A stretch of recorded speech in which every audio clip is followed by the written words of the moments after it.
បាទសូមគោរពសួស្តីពុកម៉ែបងប្អូនយើងទាំងអស់គ្នាណាបាទហ្នឹងហើយសូមស្វាគមន៍មកកាន់កោយតម្រុយឆ្នោតវៀតណាមប្រចាំថ្ងៃដែលពុកម៉ែបងប្អូនយើងតែងតែហៅតែឆ្នោតយួនហ្នឹងណាបាទគឺថាថ្ងៃថ្មីក៏បានលោតចូលមកដល់ទីហើយសម្រាប់ថ្ងៃទី5ខែ7របស់យើងបាទត្រូវថ្ងៃអាទិត្យណាបាទចុងសប្តាហ៍ចំតែម្ដងបាទហើយមានក៏បានត្រៀមរំលេចតម្រុយថ្មីដូចគ្នាដើម្បីមកចែកជូនដល់ពុកម៉ែបងប្អូនយើងមកយកទៅកំសាន្តលេងទាំងអស់គ្នាផងដែរបាទក៏លេចឃើញថាតម្រុយថ្ងៃចាស់ណាអេមានឲ្យពុកម៉ែបងប្អូនយើងដូចជាបាទប្រផិលឲ្យ15មក14ធាក់មួយជើងណាបាទយើងបានចូលអូសចូលបានចូលអូសឲ្យសុតតែម្ដងមកសិលតម្រុយថ្ងៃចាស់ហ្នឹងណាបាទអូសឲ្យអូស18ចូលនឹង2វេតនឹង4នឹង6បាទ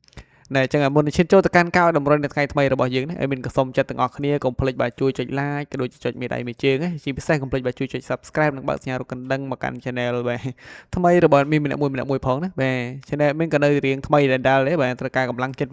ពីពុកម៉ែបងប្អូនយើងទាំងអស់គ្នាណាបាទមិនតន់ចាស់ទុំទេ channel ណាបាទបាទចឹងក៏មកខាត់ពេលរបស់ពុកម៉ែបងប្អូនយើងយូរណាយើងមកតាមដាននៅកោតម្រុយថ្ងៃថ្មីយកតែម្ដងទេបាទចឹងសម្រាប់ថ្ងៃអាទិត្យណាបាទថ្ងៃអាទិត្យអត់មានឲ្យពុកម៉ែបងប្អូនយើងបាទហ្នឹងហើយមានឲ្យលេង30ទៀតបាទលេងហ្នឹងទៅអត់ឆ្ងាយទេណាបាទមានឲ្យ30ទៀតបាទមាន32មកគ្រាប់ទី2អត់មានឲ្យពុកម៉ែបងប្អូនយើងនេះបាទលេង74ក្របទី3ផងដែរណាបាទក្របទី3អត់មានឲ្យ04ណាបាទនឹងក្របចុងក្រោយរបស់យើងគឺថាបាទមិនចោលទេបាទមានឆ្លៀតបេះអាធំមកក្របឲ្យមើលទៅបាទបាទមិនបាច់ធំក៏បានដែរឲ្យ50ទៅបាទបាទ59មកក្របទៅមកមិនទេណាបាទហ្នឹងហើយអញ្ចឹងសម្រាប់ពីរលេខចូលទៅកំសាន្តលេងក៏កុំភ្លេចបាទចាក់គុណត្រឡប់ឬក៏ឡើងមួយលេខចុះមួយលេខផងណាមកមិនយើងបាទជាមួយនឹងអូខ្ទង់របស់យើងវិញបាទអូខ្ទង់គឺថាមានឲ្យលេងអូនៅបាទខ្ទង់ចិត្តណាអធិស្ឋានបាទខ្ទង់ចិត្តមកគ្រាប់ទៀតគេមានឲ្យលេង30ណាបាទចិត្ត30ពុកម៉ែមុនយើងចិត្ត30បាទស្រឡាញ់ខ្ទង់ចិត្តអូសចិត្តស្រឡាញ់ខ្ទង់30អូស30ណាបាទលេងបានគ្រប់ប៉ុសតែម្ដងបាទជាមួយនឹង3លេខរបស់យើងវិញបាទជាមួយនឹង3លេខរបស់យើងវិញគេថាមានឲ្យពុកម៉ែមុនយើងបាទមានឲ្យ359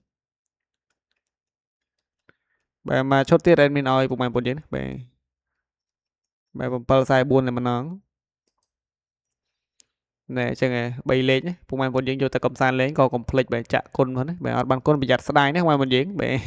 បាទលេខធំរង្វាន់ធំបាទអត់បានគុណប្រយ័ត្នស្ដាយប្រយ័ត្នឲ្យមុខរត់ទៅក្រោយបាទឆ្វេងរត់មកស្ដាំរត់ទៅឆ្វេងបាត់ណាបាទអញ្ចឹងសម្រាប់តម្រុយរបស់មានគឺមានតែប៉ុណ្ណេះឯងមានក៏សូមជូនពរដល់ពុកម៉ែបងប្អូនយើងទាំងអស់គ្នាដែលបានយកលេខបាទពី channel របស់មានយកទៅផ្សងណាក៏សូមឲ្យហេងបាទចូលចំបឺទាំងអស់គ្នាហើយជាចុងក្រោយក៏សូមជូនពរដល់ពុកម៉ែបងប្អូនយើងបាទសូមឲ្យជួបតែសំណាងល្អសុខភាពល្អណាបាទរកស៊ីបាទចេះតែមានចេះតែបានទាំងអស់គ្នាបាទតិចតិចជុំក្នុងក្រុមគ្រួសារណាធ្វើដំណើរទៅទីណាទីណីមិនថាចិត្តមិនថាឆ្ងាយក្តីទេក៏សូមមកជួបតែសុខសុវត្ថិភាពពុកម៉ែបងប្អូនយើងបាទហ្នឹងហើយអញ្ចឹងadminក៏សូមគោរពលាណាបាទចាំជួបគ្នាជាមួយនឹង admin នៅវីដេអូថ្ងៃបាទស្អែកថ្មីទៀតណាបាទមានសូមអរគុណបាទសូមគោរពលា